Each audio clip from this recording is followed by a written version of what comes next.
The West has lost the shell race to Russia. Yep, that's what the Daily Telegraph says. Suddenly, the epiphany came from the real world, in which a tenfold advantage in GDP and military budget appeared impossible to convert into ammunition. Who would have thought it? No, I mean, really, who would have thought that little North Korea produces more shells than the great USA? Dog groomers, Instagram influencers and crypto oligarchs, it turns out, can't be put behind a lathe to sharpen bollocks. And there's no market in the world where you can go and buy any weapon you want in any quantity you want. So the printing press doesn't help here. Before snacking on Russia, these morons really thought they could buy or produce anything they wanted, that their moneybags were solving something. But suddenly it turns out that TNT for shells is not made from buckshot, but from toluene and ammonia, which is made from oil and gas, respectively. And guess who is the world's second largest producer of ammonia after China? Bingo, that's us. And that's just one small piece of the industrial puzzle that can be put together to have lots of weapons and win big wars. There's also iron, nickel, lead, copper, zinc, aluminum, titanium, tungsten, uranium, coal, a bunch of all kinds of alloying elements, diamonds, a long list that only the largest country in the world can possess. And that solves it. Not the biggest GDP, not the biggest exchange, and not the most popular, most convertible currency decides access to raw materials. Especially if you yourself imposed sanctions on international trade, thus turning your own currency into phantoms. After all, it is no longer possible to sell and buy with them now, not everything and not everyone. For example, the richest, all-resource country. Let's not immodestly point the finger at Russia. You can't buy much with dollars anymore.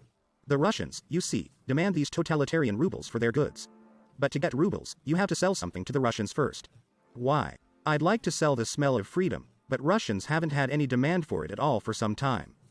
And the West has forbidden itself to sell airplanes and cars to the Russians.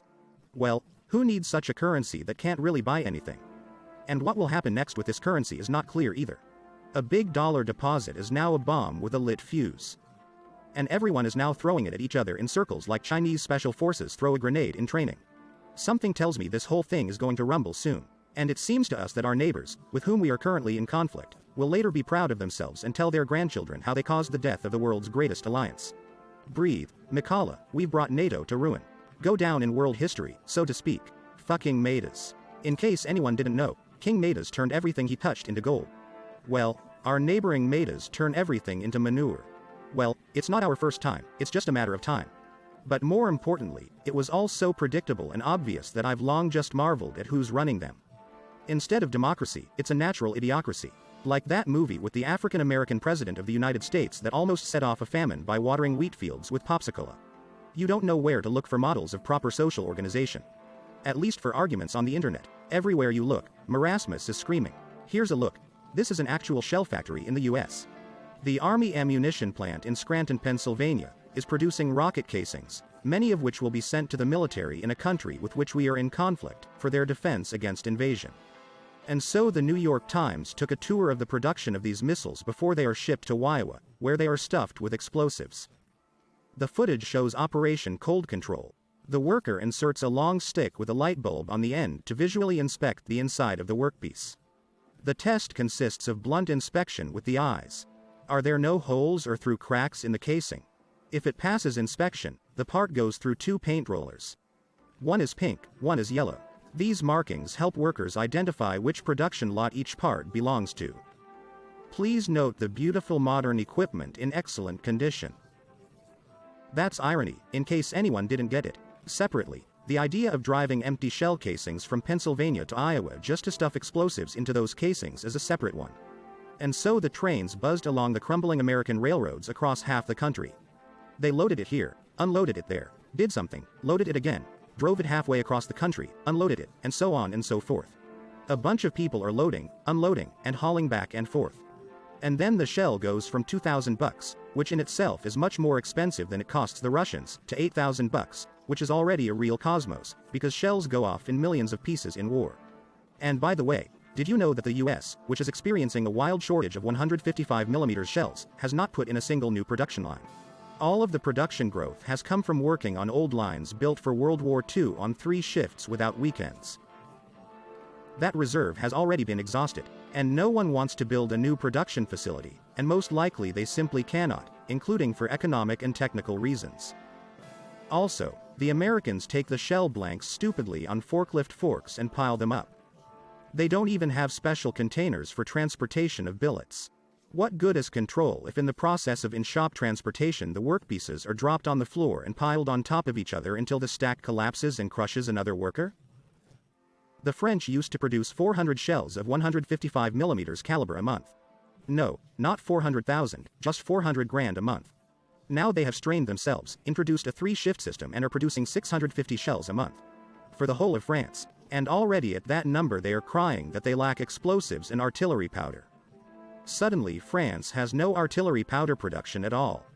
They were buying them from Dynamite Nobel in Sweden. But worse than that, they are short of workers.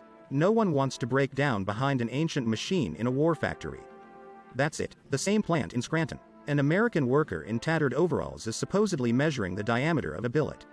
At this point, the billet is heated until cherry-colored. What could he be measuring? The billet, however, will sit down when it cools. But an American doesn't give a shit. He was told to measure and he's measuring. Wait for it to cool down? Go fuck yourselves. Plan for the shaft, shaft for the plan. And of course the condition of the equipment is also impressive. So launched in 1941, so they keep getting younger. Except under Reagan, it was tinted with a brush. American high-tech is impressive, isn't it? Note the inscriptions on the projectile blanks. Made with chalk. File it down. It will brew, it will fistula, curve, to sharpen, and so on. Third grade is not a marriage. The economy needs to be lean. We'll file any shit and sell it. And again, think about it. Here's this parasha. A dumb raw steel chuck, they can't make specialty iron in the US for a long time. Is worth $8,000. 2 bolt-ons cost as much as a decent car. And it's got cheesy TNT poured in there like World War I. AICS. Americans never mastered it, it's expensive and complicated. How did the Russians manage to make shells on AICS out of well-crushed specialty iron for $500? No one in the US understands. It's a great Russian secret. I'm not kidding about the sororities. This is how a projectile blank is made in the US. Into a heated, red-hot solid pack. The press is pushing in a dick like this. When the rod is taken out, you get a cup with a bottom. Glass. Inspect for cracks, then heat its front and roll it with rollers. It's getting narrower. The nose of the shell. It is probably already clear to you that you can do all these operations only with frank raw steel, which has the highest plasticity. Cast iron shells have to be cast. And cast in a mold with a sandy center that forms an inner cavity tapering forward. Then the sand is crushed and washed out. As a matter of fact, in the same way cavities are made in automobile engine cylinder block castings, only there the mold is much more complicated. Now, the Americans have unlearned this technology as it applies to projectiles. Hot pressing and rolling raw mild steel is much easier. Really, as a result, the body of a raw metal fragmentation projectile refuses to form fragments. It just gets ripped into several large chunks that can hit someone purely by accident. But who cares about that in the US? Make it, sell it, get off. Real American quality. And this is how Americans put lettering on painted shells. Well then look at how shells are made in our Russian factories and compare.